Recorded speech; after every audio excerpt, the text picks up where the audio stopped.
Marco has millions of voters.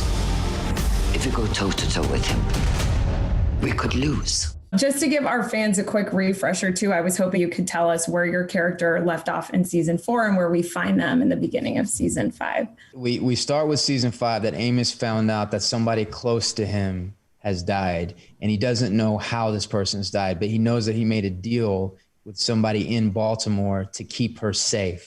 And so he's going back to find out how she died and if somebody mistreated her. And if so, then the Grim Reaper's coming to visit. I was hoping we could start off with the both of you quickly telling us where your character left off, at the end of season 4 and where we find them at the beginning of season 5. We'll start with you, Dominique. Season 4 kind of ends, that was a whole thing. Season 4 was quite a lot for Naomi, I think, in kind of a very physical sense, and the limits of her body, which I don't think she's ever really had to deal with before. So going into season 5, although season 4 was a whole thing, season 5, the top of it is quite settled. She's like on Tycho with Holden, the ship's getting fixed, they've got an apartment, it's all chill.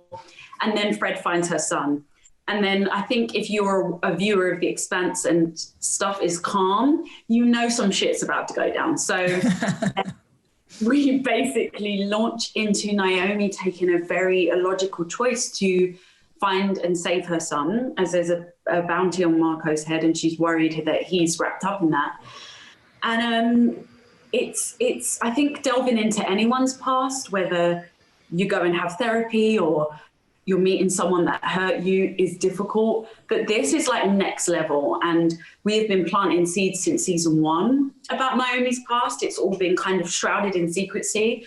But now we get to see it full out and it's open. We get to find out everything that happened. We get to find out why it was so traumatic, why it continues to be. And so it's just probably the most beautiful kind of rewarding viewing, but quite traumatic for Naomi as a character, very traumatic. Thanks. And you, Keon, what about Marco? Well, in season 4, we see Marco as a very ballsy, manipulative, freedom fighter. And by the end of the season, he's got the pieces in place to carry out his vision. But what season 5 brings is all the wrenches that get thrown into that plan, including the meeting with his ex-lover and baby mama, who arrives at the worst possible moment because she is his kryptonite. And right when everything is going according to plan, he also has to reveal his weaknesses at the same time as trying to rule the universe. And so the ride is crazy. He's very uncomfortable. We're seeing him in a light that we've never seen him. We're seeing the very the heart of who he is, as opposed to just the stereotype of him as a leader or the archetype of him as a freedom fighter. We're seeing really what he's made of and what happened in the past between Naomi and Marco that has led each of them down the trajectories that they've gone on, and then to meet at this point with Philip that they're fighting over it's pretty juicy. We wanted to give our fans sort of a refresher to start. So can you quickly tell us, where your character leaves off at the end of season 4 and where we find them at the beginning of season 5. And let's start with Cara. So at the end of season 4, Drummer has parted ways with the OPA by way of a punch to Fred Johnson's fat face, which is pretty final. And she, in the time between season 4 and season 5, she's found her a new crew. They have become family. We find her in a love relationship. It's polyamorous. It is multifaceted and queer and tender and sexy and beautiful. And I think for about the first 30 seconds of season 5, she is happy. And then it all goes to shit. with Avasarala. She is, at the end of season 4, we sort of think, oh my God, she has accepted her fate and she knows that her time is done. And she sends that lovely message, dearly message to Lily Gao, ask her to be herself and take as much vacation as she can. Do not sacrifice herself for her job. Things that she should have told herself when she was young. But we feel like, oh, what's happening here? Is she giving in? No, she's not. She's played this game many times before. What she's trying to do is to be as polite, as courteous as possible, and then get shut down.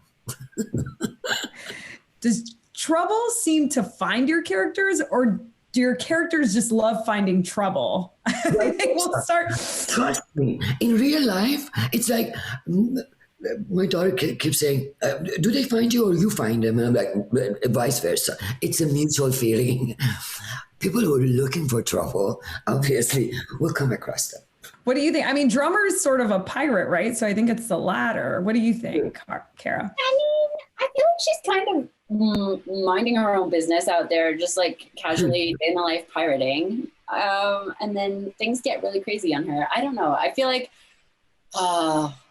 that's why she stepped away from the OPA, was because things just were not, she didn't believe in that. She didn't want that life anymore. I think she thought that she would settle into like a quiet life of, piracy and be done with it. So I don't think she's expecting as much trouble to come her way as what happens in season 5. That's for sure. We start off with Holden finally getting to take a break for a change. Do you feel like he's happy staying put, or do you think he misses his crewmates who basically become family at this point?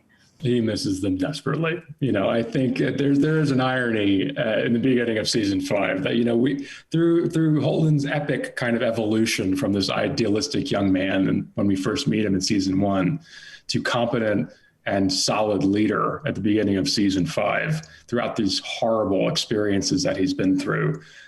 His family has been his rock. The Rossi crew has always been his anchor. And he's finally arrived with his feet on the floor, and then the rug of his family is pulled out from under him, and everyone scatters across the system. And he takes this journey this season alone in many ways. And it's a very different structure for us. It was a structure that I was looking forward to, having been a fan of book 5, and something I was looking forward to. There's a lot of payoff for things that have been cooking a long time. But a very different kind of journey for Holden this year. Yeah, totally different. Do you feel like Holden misses Miller? Miller's basically this ghost in his head now. Does he miss Miller? Are we going to get to see Miller again? Oh, I can't say, but there's a piece of Holden that does. I think with Miller finally gone in totality, Holden is really left with the experience of witnessing the rise and fall of civilizations and speaking to the proto-molecule and seeing these terrifying entities that ended their civilization to himself. He's got to hold that on his own. And, he's capable of it now. It's not about to break his psyche anymore as it was in season 3. And he was more comfortable with it in season 4. But now, he's accepted his place within the universe, so to speak, and he's accepted his responsibility, and he's able to take it. Ironically, I think the thing he's most worried about this season is getting back to his family.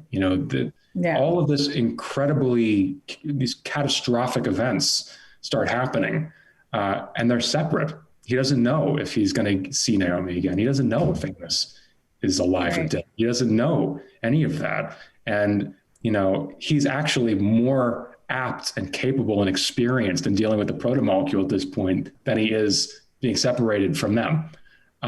So it's a very interesting dynamic. It's a different dynamic. And it was something I was looking forward to playing this year. Yeah, it's almost like how I'm more used to being in quarantine than I am being around my friends now. That's my proto-molecule, you know what I mean? That's right. You got a ship of your own, a good crew, someone who loves you and you love. obviously, this series follows the books pretty closely, but as authors of the books, how faithful do you think it actually is to the books? I think it is just faithful enough and not too faithful. Yeah, those are the two dangers, right? Being not faithful at all, you lose the thing that made the property popular to begin with. But slavish devotion to reproducing the text is also a bad way to make a TV show or a movie. The things that work in print often do not work on screen, and you have to be aware of what those things are and make the adjustments because it has to work as a TV show. Right. And I'm sure that's kind of really hard to decide, but you guys just nail it. Naren, why do you think season 6 is the perfect place to stop? Well, season 6 and book 6 have a point that gives you a sort of a natural ending, right? It closes a chapter of the story off. It leaves, still there's a crack, for further things down the road, which are events of books 7, 8, and 9. And Ty and Daniel and I, for the last several years, we had talked about various versions of how to get through the material. And one of them was the 6-season plan that ended in this way. So it wasn't something that we had to reformulate or reframe or sort of scramble to get through. We had this version in mind for some time. Okay, well, that's interesting to know. But obviously, there's more than 6 books. So do you guys all see a spin-off series coming out of this, a movie maybe? It's a big world. Lots of things could happen. Oh, come on, Daniel. You got to give me more than It would be pretty. It could be very pretty if that happened. It would certainly be fun. It would certainly be fun. Our fans are super excited to see the churn, Wes, coming to the show. And I know so are you, because you've just been a fan for so long. You've read the books. You've been talking about this in interviews for a while. But for those that don't know, I was hoping that you could explain what it means and why it's important to see that brought to life. Well, for me, this is a dream come true. When I first heard about The Expanse, in starting before episode 1, season 1, they gave me a copy of the churn, and it is Amos's childhood. It's about him growing up in Baltimore and how he got out of Baltimore and the story around that. And you really learn about why he is the way he is, what motivates him. And so doing the work based off of that book and that character that in that book, in every season, revisiting it 4 or 5 times, I gave the book to a psychologist and we broke it down, the mental state and dissociative disorder. And then going all the way to season 5, where you actually, this thing that's been living in my imagination is now real. It's now tangible. We're now in Baltimore. I'm having this conversation with Eric. I get to hang out with Peaches and explore that relationship. And, as an actor, you don't get the kind of time to prepare for something for 6 years and then be able to live in it and do it. So it was an incredible experience. Cara, I feel like, the crew is like family to you in this show, but a lot of your relationships, drummers' relationships get challenged. So can you talk about a lot of the different sides of Drummer we're going to get to see this season? It's basically the camera has come into Drummer's personal life, I think. And so it's a really, really intimate look at these relationships. I think especially just to have Drummer be in a love relationship is going to be just so powerful, I think, especially for our queer fans. I think there was so much around the Drummer and Naomi and shipping that, and just Drummer not getting the girl. And that's just exhausting, I think, to be confronted with that storyline again and again and again. And so to see Drummer actually, in a thriving, healthy, polyamorous relationship, albeit, of course, it's the nature of the show, nothing lasts forever, but we're going to be with her in that moment for a bit. I think, to me, that's just so important. It's so important. And I think to get to show that side of Drummer that is more human and more vulnerable than we've ever seen so far is really satisfying. Dominique, you brought up Philip, Keon. So when you look at a character like Naomi, she has such maternal tendencies. She has this relationship with Holden. She's always taking care of Amos. This show is very much about a family dynamic. What was it like to shift that mindset for your character to now she has to build this relationship with her son? So what was it like shifting that mindset, and how did that affect you? Oh, I don't think that Naomi ever let go of her maternal kind of instinct. I think that's why she ended up kind of having the relationship that she has with Amos and even Holden to an extent. She does look after everyone. And I think when you watch season 5, you get to find out why it didn't continue with her son. And I think she's been trying to kind of fill that gap in other places. But yeah, it doesn't quite go as she planned. She has quite a naive approach to it. And I think for me, I mean, there's two things. There's the kind of journey she's been on as Naomi and what I just said about having that maternal instinct. But then there's also me kind of meeting Josiah, who plays Philip. And first of all, the casting is so excellent. He literally looks like me and Keon's son. And so imagination-wise, it was very much like, this is my son. And I developed quite a maternal bond to him outside of we were playing as characters. Like, I mean, both of us did. There were times we were at lunch and I'd be like, make sure you put your jacket on. And Keon would be like, do you want me to take your plate? And then we were like, what are we doing? But at the same time, there was just this very quite instant bond as a family, and we looked like a family. So it was just like trippy. But that just added to like the scenes being so rich and full of this like very devastating son and mother energy. And I think it really brought something quite special to the scenes and to the season that I don't know if it would have been there otherwise. So, yeah.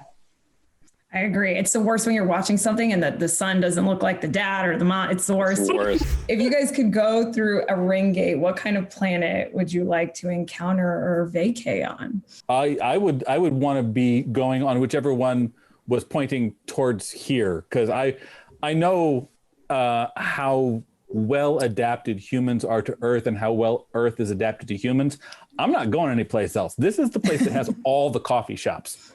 Daniel's perfect ring world travel would take him right back to Albuquerque. It's really sad. It's exactly back to his home. I guess I would go to one with a lot of beaches, and hope somebody had already set up a margarita stand on the beach. See, I told you we're talking to three geniuses. You guys are hilarious. You have committed the entire belt to war with the inners. They wanted a fight. We'll give them one. Would you ever want to see The Expanse turned into a video game? And if so, what would that look like? I would love to see that. You know, I think that what's great, the reason that The Expanse has existed in books and existed in a role-playing game, existed in a TV series, is because it's a great story. The story is the foundation. And if they put that into a video game, I think that could work just as well. There's so many stories and universes just to tell within The Expanse. Would you guys ever like to see it turned into a video game? And if so, what would that look like? Yes, I would love for it to turn into a video game. I love doing video games. I've done Destiny 1, Destiny 2, Mass Effect 1, Mass Effect 2. Love. Cara, have you ever done video games? No, I haven't. They're amazing. They're just such fun. Yeah. They're such fun. So I can totally see Expanse turning into a video game, and I would play it 24/7. Oh my God. I play Toon Blast on my phone. I don't know anything about it. I'm sorry, but I feel like video games look like movies. I'm like way out of my depth talking about it. I should say nothing.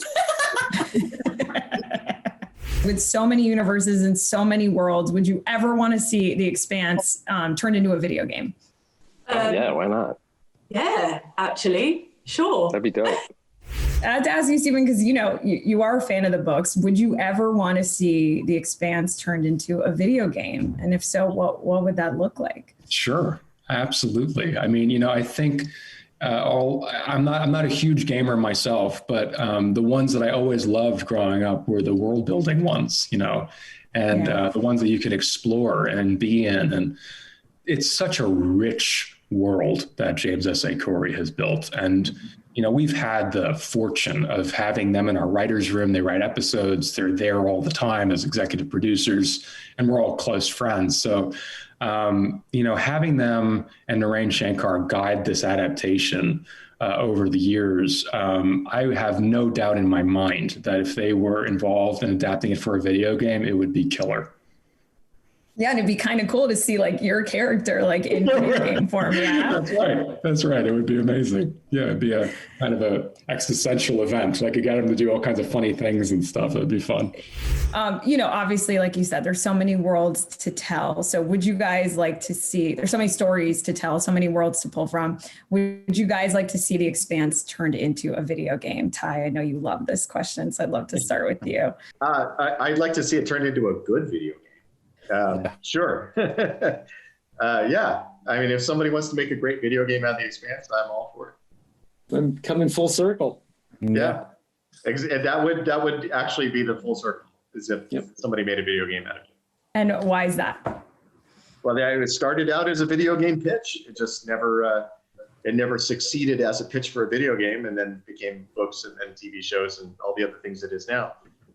So coming back around to being a video game, that would close the loop. And then I guess we can all just die or something. Our work here on this earth is done. It's time to let the system know who we are.